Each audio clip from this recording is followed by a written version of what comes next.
నిరీక్షణ prayer house మరియు centre సంఘముల తరపున జీవము కలిగిన దేవుని నామంలో మీ అందరికీ నా వందనములు. ఈ దినపు దేవుని మాట 1 పేతురు పత్రిక 4వ అధ్యాయం 7వ వచనం. అయితే అన్నిటి అంతము సమీపమై ఉన్నది. ఈ అంత్యకాలంలో గొప్ప బాధలు, విషమ పరీక్షలు వస్తాయి.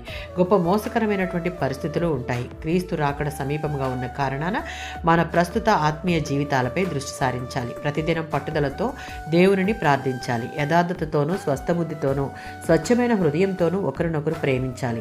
అవసరంలో ఉన్న వారి పట్ల దయ కలిగి ఆదరించాలి. పరిశుద్ధాత్మ ద్వారా మనకు అనుగ్రహించబడిన ఆత్మవరాలను ఉపయోగించి ఇతర విశ్వాసులకు సేవ చేయాలి. పరిశుద్ధాత్మ శక్తిని బట్టి దేవునిని సేవిస్తూ క్రీస్తు కొరకు సాక్షులుగా జీవించాలి.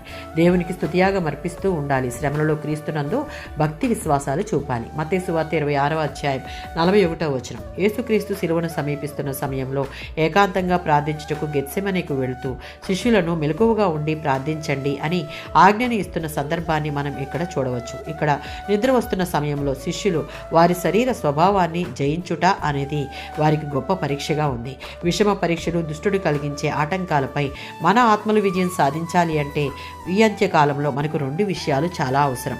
దేవుని సన్నిధిలో స్వస్థబుద్ధి కలిగి మెలకువగా కనిపెట్టుట మరియు ప్రార్థన చేయుట. ఎఫెసీయులకు రాసిన పత్రిక 6వ అధ్యాయం 10, 11, 18 వచనాలలో ప్రభువులో బలాఢ్యులై ఉండుడి అనగా విశ్వాసులు ఆత్మ సంబంధమైన యుద్ధంలో ఉన్నారు.